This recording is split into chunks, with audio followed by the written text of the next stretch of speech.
How's it going there, YouTube? Well, I wasn't really planning on having a shop video for you guys tonight. I wasn't really planning on doing any videos at all tonight, but I was out in the shop with Bennett, and I kind of took a quick look at this Oliver plow behind me, and I actually realized doing this from 3-bottom to 2-bottom conversion is actually quite easier than I thought it was going to be.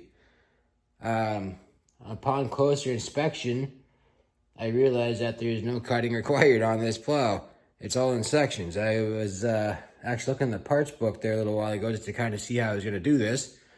And I've kind of already started, but let me flip you guys around and I'll show you what's going on. Okay, so it's really actually quite simple to do this. I was actually kind of thinking I was going to have to cut this beam back here. But upon closer inspection, actually I happened to walk by it. I was watching my son.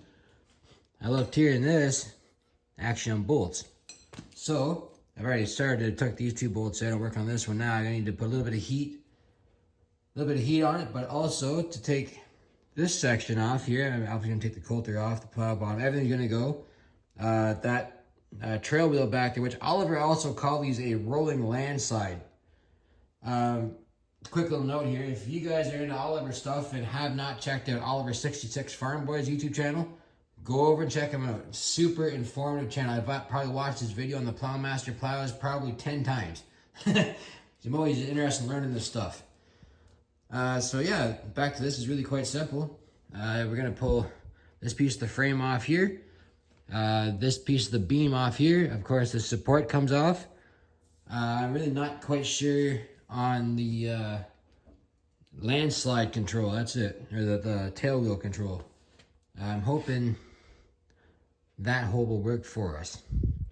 I really hope so, because the wheel's gonna go. I'm gonna put the trail wheel back on. I'm gonna bolt it onto that second bottom, of course. So that's kind of where I'm at with the plow right now. It's actually really kind of a quick thing. Obviously the big square head bolts they can be a bit of a pain to get loose because the wrenches slip off and whatnot. That's why I went to hexagon bolts. But little tip for you guys: if you take yourself a 12-point socket, they will go right on there. Now I'm gonna have to heat this bolt and I'm gonna spray it and heat it again. I may or may not do that on camera because you guys have seen me do that countless times. And if I can get that nut off, we'll then take the little support off, and then I'll undo the tail wheel control, and then we'll just roll it out of the way.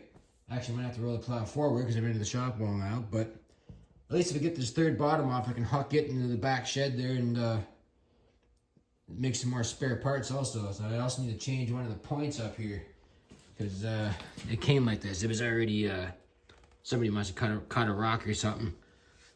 No, it wasn't the guy that unloaded off the trailer. I know that. It came home like that, so don't get any ideas in your head, guys. Yeah, so I'm gonna go at this, and I kind of got some limited time out here tonight, but yeah, I'm actually really excited about this plow conversion. And once I do this part to it, I might order up another tire for this. Well, maybe both of them because that one's weather checked. And I'll probably change the springs on it because I do have a spring kit. I'll get to that here in a second. Then we're ready to paint. I did actually find out you can get Oliver metal green paint from Agco still in an aerosol can. So I think that's what we're going to do for this, and I'm going to clean that subsoiler up at the same time. But the, what did I do with the spring kit? I was actually talking to Oliver 66 Farm Boy there, and his dad has these kits. I think there's 4 or 5 springs in there. Yeah, so if you're interested in one of these kits, if you got one of these plows, get a hold of Oliver 66 Farm Boy on YouTube. He'll get you hooked up with a set. It wasn't too expensive. I think that was like about 60 bucks by the time we got here. 60, 70 bucks. I don't remember now what the shipping. But it wasn't too bad. So anyway, I figured I might as well have them and not need them than need them and not have them. Kind of one of the big things with these plows, I'm thinking about it. This barrel spring, I have a couple of those. I forget exactly what he said. If that spring's not in good shape, then the plow will continue to trip. And there's another springy point I don't quite remember in the video what he said. I think it's that spring. and the plow won't stay up. So I think that's what Ethan said, but double check with him. He's the expert on this stuff, and I'm kind of a newbie to Oliver plows and whatnot. So anyway, let's get a start on this, and we'll see if we can't have a 2-bottom plow by the end of the night.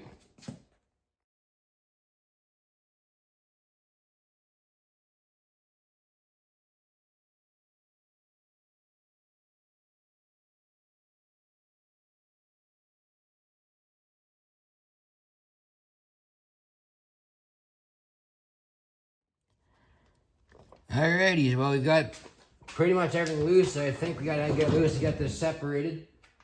I'm just gonna take a punch in the hammer and punch those bolts out. And we should be pretty well there. Maybe I'll separate the tail wheel next time.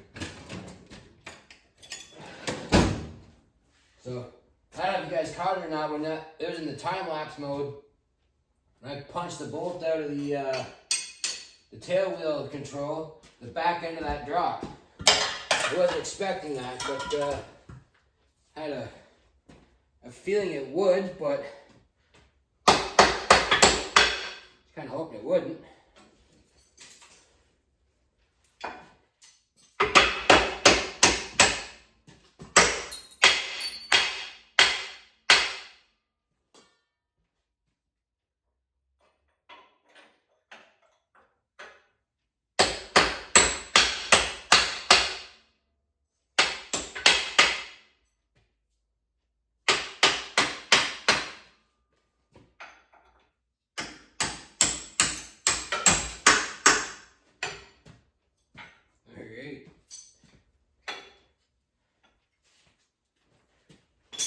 So, I'm going to need a pair of channel locks and try to pull it up. Now, obviously, there's all the weight of the plow on those.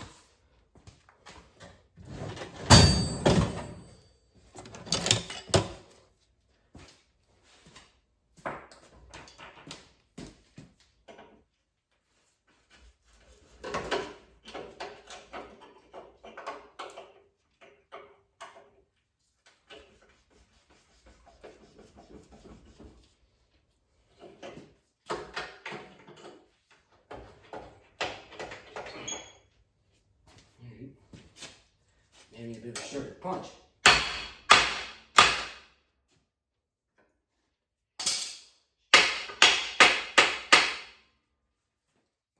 Punch, short punch.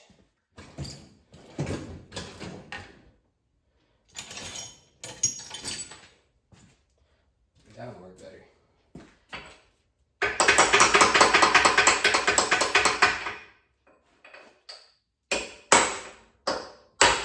Whoa, sparks.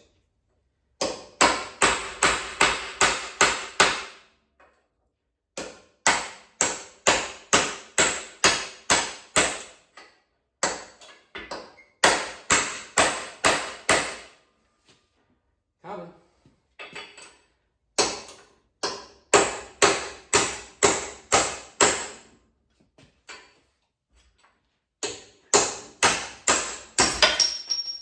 Here's one. Here's two.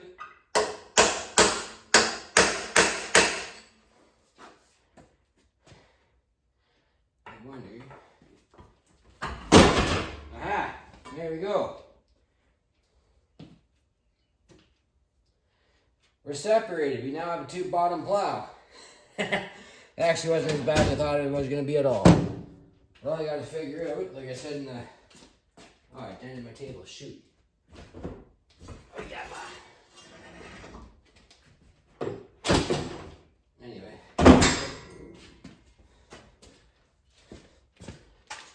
Editor's cut here. Alright guys, well this is a short and sweet one for you guys tonight. I guess we'll call this part 1 of the 2-bottom conversion from a 3-bottom. Next time I guess we'll put that trail wheel on there and we will deal with this bearing issue we got on the passenger side here. I think it just needs to be tightened up though. So anyway guys, don't forget about that giveaway we got going on there. Go over to that video and comment on that video. Also got posters for sale still. I got about 15 of them left. If you guys want a poster, shoot me an email and we'll get you hooked up. So, as always, thanks for watching, guys. Take care.